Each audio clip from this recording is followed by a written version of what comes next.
دیدن مراسم دفن همسر از نوار ویدیو، تنها ماندن 4 کودک نابالغ در کشور بیگانه و بسته بودن مرزها فاجعه زندگی یک مهاجر تاجیک مقیم روسیه است که با سبب کرانتین و بسته بودن راهها در تاجیکستان درمانده است. 3 روز پیش گلشن نورماتووا همسر مهاجر تاجیک دلشاد نورماتوف در شهر خیمکی بر اثر بیماری گرده درگذشت و جسد او را در یکی از قبرستان‌های روسیه دفن کردند. 4 فرزند آنها که خردیش همگی 20 روزه است در این کشور مسافرت تنها ماندند. این مهاجر تاجیک روز 7 می در صحبت با خبرنگار رادیوی آزادی سرویناز روح الله گفت از بس که نتوانست در جنازه همسرش شرکت کند، تنها توسط نوار ویدیو که یکی از پیوندانش برایش فرستاد با مادر بچه‌هایش ودا گفت.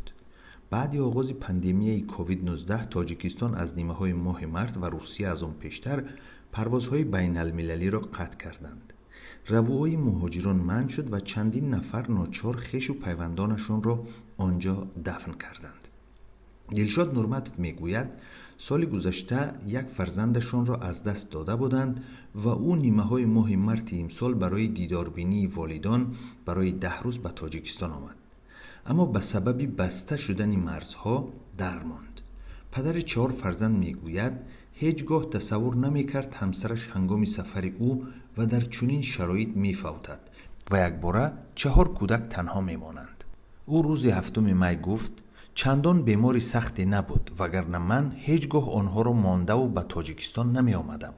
می دانستم که همسرم ماه اپریل تولد می کند و بلیت بازگشت من آخری ماه مارس بود. من می دانستم که تا زمان تولد به نزد آنها برمیگردم. به همسرم وعده داده بودم که وقتی تولد در نزدش خواهم بود، ولی دیگر چی علاج؟ او می گوید سالها باز در روسیه مهاجر است و رانندگی می کند و حق اقامت دارد. 7 سال پیش زن و فرزندش را با خود برده در شهر خیمکی روسیه زندگی دارند. دلشاد می گوید همسرش خانه‌نشین و به تربیه فرزندان مشغول بود. 1 سال پیش گرفتار بیماری گرده شد و از این بیماری رنج می کشید. دلشاد می گوید سر و صداها درباره از ویروس نو در گذشتن همسرش اساس ندارد وگرنه هیچگاه جسد به خویشاوندانش داده نمی شد. اگر چنین می بود مرده را نمی دادند، نمی گذاشتند کسی او را بیند. اما همسر مرا و برادرانم که در روسیه هستند در یکی از قبرستان‌های مسلمانی دفن کردند.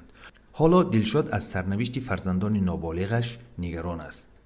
2 برادرم و خواهر همسرم آنجا هستند. همسایه‌های خوب داریم که آنها در همین شب و روز نگاه و بین می‌کنند، ولی باز هم برای کمک به نزد آنها آمدن خطر سرایت را به وجود می‌آورد.